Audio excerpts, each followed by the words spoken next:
विश्वं सर्वं दृश्यमाननगरे कुर्यं निजान्तर्गतं पश्यन्नाभूतं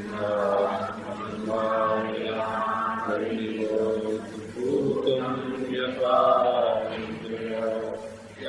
साक्षात् कुरुते प्रबोधसमये आत्मानमेवाद्वयम् तस्मै श्रीगुरुवे नमः।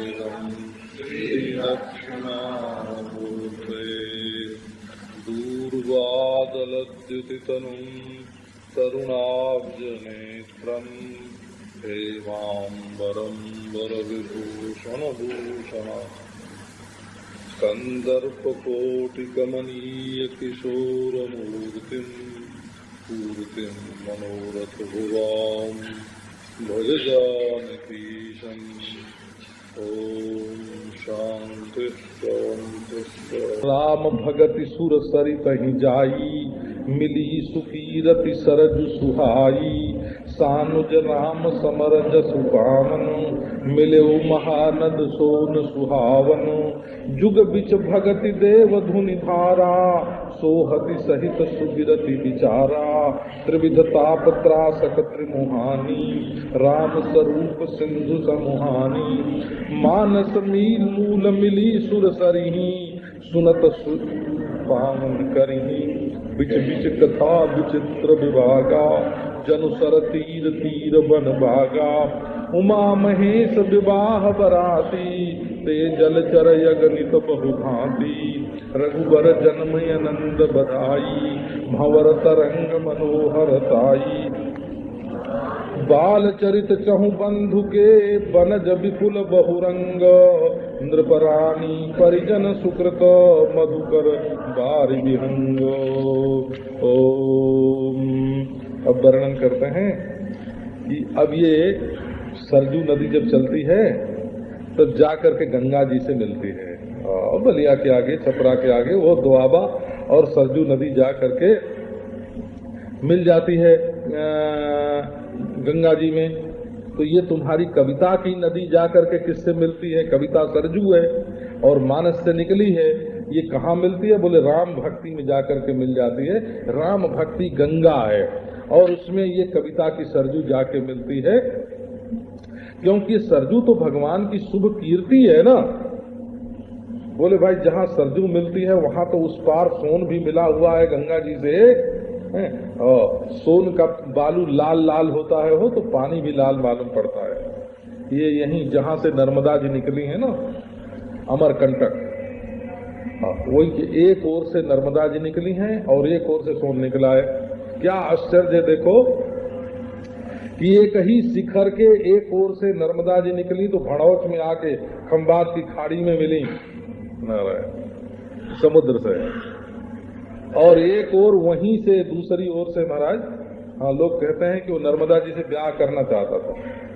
सोन नद है ना, नर्मदा जी से ब्याह करना चाहता था। तो नर्मदा जी को आया गुस्सा और एक लात मारा उसको, तो उसका मुंह फिर गया और वो पूरब को हो गया। ये पश्चिम को आई। और नर्मदा जी कुमारी नदी है। कुमारी नदी है माने वो आजीवन ब्रह्मचारिणी है। इसी से ब्रह्मचारी लोग नर्मदा जल का पान करते हैं तो उनका ब्रह्मचर्य बढ़ता है। हाँ, गंगा जी के किनारे वैराग्य बढ़ता है। जमुना जी के किनारे ब्रज में रहो तो प्रेम बढ़ता है। सरजू के किनारे रहो तो राम भक्ति बढ़ती है। तो ये सोन जो है ना, वही नर्मदा जी ने लात जिसको मारा, लाल लाल पानी जाके गंगा जी में मिलता है। तो बोले ये क्या है? बोले सानुज राम समर जस पावन, मिले महानद सोन सुहावन। लक्ष्मण सहित रामचंद्र जी का जो पावन समर जस है, वही मानो महानद सुहावन सोन है, लाल लाल है, और वो जा करके वहीं गंगा जी से मिला है। कहिए देखो, असल में सरजू तो अयोध्या जी होके आई, और ये बक्सर जो है ना, बक्सर जैसे गाजीपुर है और गाधीपुर उसको पहले बोलते, गाधी ऋषि वहां रहते हैं, और जमानिया है वहां जमदग्नि रहते हैं, और बक्सर जो है वहां विश्वामित्र रहते हैं। तो वो बक्सर जो है गंगा जी के दक्षिण तट पर है। तो वहां लक्ष्मण और राम गए तो वहां सुबाहु, मारीच और तारका उनका सबका निस्तार किया ना, तो वो गंगा जी के दक्षिण तट पर वो घटना घटित हुई। तो और दक्षिण तट पर ही आकर के सोन मिलता है, इसलिए सोन की उपमा जो उन्होंने दी लक्ष्मण और राम के समर यश की, वो बिल्कुल ठीक है, वो दक्षिण तट पर ही आकर के मिलता है। तो जुग बिच भगति देवधुनि धारा, एक ओर से सरजू और दूसरी ओर से सोन, और दोनों के बीच में देवधुनि धारा, गंगा जी की जो धारा है वो साक्षात भक्ति है। सोहति सहित सुबिरति विचारा, गंगा जी अलग, बोले देखो ऐसी भक्ति है गंगा जी जिनमें वैराग्य और विचार दोनों मिले रहते हैं। एक भक्ति ऐसी होती है, ये वृंदावनी जो भक्ति है ना, वो वैराग्य का आदर नहीं करती है ना, और विचार का भी आदर नहीं करती है। वो तो हमारे यही नंद नंदन श्याम सुंदर तो हैं, यही सब कुछ हैं। वहाँ कृष्ण ब्रह्म है कि कृष्ण ईश्वर है ऐसा कहने लग जाओ तो न कृष्ण के ब्रह्म विचार को पसंद करते हैं और न तो वैराग्य को पसंद करते हैं। वहाँ तो महाराज अनुरागमयी लीला है।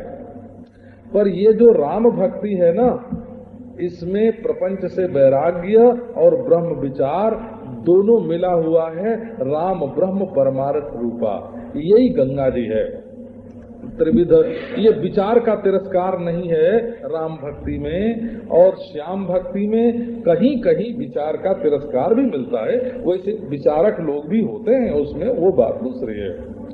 तो ये जो त्रिमुहानी हो गई, त्रिमुहानी, त्रिमुहानी क्या हुई? एक ओर से सोन, एक ओर से सरजू, बीच में गंगा। ये क्या है कि 3 प्रकार के जो ताप हैं, शरीर में कोई दुख होवे, मन में कोई दुख होवे, बाहर देवता से कोई दुख आवे, सबको मिटाने वाला है। और फिर गंगा जी तो समुद्र में मिलती हैं। बोले हाँ हाँ, हमारी ये कविता नदी भी मिलती है, ये राम जस की नदी भी मिलती है। कहाँ मिलती है? कि राम स्वरूप सिंधु समुहानी। ये राम का जो स्वरूप है, ब्रह्म स्वरूप, वही है महान समुद्र। और उसमें जा करके ये वैराग्य और ये विचार और ये भक्ति सब जाकर के कहाँ मिले? बोले ब्रह्म स्वरूप में जा करके बस समा गए, वहाँ जाके अलग रहे ही नहीं। मानस मूल मिली सुर सरही, सुनत सुजन मन पावन करही। बिच बिच कथा विचित्र विभागा, जनुसर तीर तीर बनु बागा। ये मानस से निकलने वाली जो सरजू नदी रूप कविता है ना, ये आकर के सुरसरी से मिली है। और जो इसको सुनेगा उसका मन पवित्र होगा। और बीच बीच में जो कथा के विचित्र विचित्र विभाग हैं, वो मानो सरोवर के तीर तीर, मनु जनु सरी तीर तीर बनु बागा। मानो उस सरिता के किनारे किनारे ये वन और बाग लगे हुए हैं। कथा के विचित्र विभाग। उमा महेश विवाह बराती, ते जल चरय गणित बहुभांति। रघुबर जन्म आनंद बधाई, भंवर तरंग मनोहर ताई। अब ये उमा महेश ये जो विवाह के बराती हैं ना, वो मानो अगणित जलचर हैं तरह तरह के। और रघुबर जन्म के श्री रामचंद्र जी के जन्म की जो आनंद बधाई है, आज अवध उमगत आनंद, मानो आनंद कंद अवाई। आज राम जन्म है बाबा, राम जन्म का दिन है। कि ये क्या है? कि ये सरजू की भंवर है, तरंग है, मनोहरता है। वृंद वृंद मिली चली, क्या होता है जब वो अवध में जिस दिन राम जन्म होता है ना, वृंद वृंद मिल चली लुगाई, सहज सिंगार किए उठ धाई। कनक कलश मंगल भरि धारा, गावत पैठई भूप दुआरा। करी आरती निछावर करही, बार बार शिशु चरणनि परही। ये जो आनंद मंगल है अयोध्या जी का, यही सरजू, ये जो कविता रूप सरजू है, इसकी भंवर है, तरंग है, मनोहरता है। बाल चरित चहु बंधु के, बनज विपुल बहुरंग। और चारों भाइयों के जो बाल चरित्र हैं, वही इस कविता नदी में बहुत सारे और बहुत रंग के कमल हैं। बनज माने कमल। और नृप रानी परिजन सुकृत, मधुकर बारी विहंग। राजा रानी परिजन, ये इनके जो सुकृत हैं, पुण्य हैं, वही मधुकर हैं और जल के पक्षी हैं। तो भाई भगवान रामचंद्र भी तरह तरह के चरित्र करते हैं ना, बाल चरित्र चहुबंद तरह तरह के चरित्र करते हैं। कबहू शशि लागत आरी करें, कभी चंद्रमा के लिए अड़ जाते हैं कि हम तो चंद्रमा को लेंगे खिलौने के रूप में। कबहू प्रतिबिंब निहारी डरें, कभी अपना प्रतिबिंब देख के डरते हैं। कबहू कर ताल बजाई के नाचत मातु सब मन मोद बरे, कभी ताली बजा बजा के नाचते हैं और माताओं को बड़ा आनंद होता है। कबहू ऋषि आई रहे हठी के पुनि लेत सोई जय लागी रहे, कभी अड़ जाते हैं, खिसिया जाते हैं, ऋषिया जाते हैं, हम तो यही लेंगे। अवधेश के बालक चारी सदा तुलसी मन मंदिर में बिहरे। देखो राजस चरित क्या है, कबहू शशि लागत आरी करें, ये राजस हो गया बोला। कबहू कर ताल बजाई के नाचत सात्विक हो गया। कबहू ऋषि आई रहे हट के तामस हो गया। और अवधेश के बालक चारि सदा तुलसी मन मंदिर में बिहरे, ये गुणातीत हो गया, निर्गुण हो गया। स्वयंवर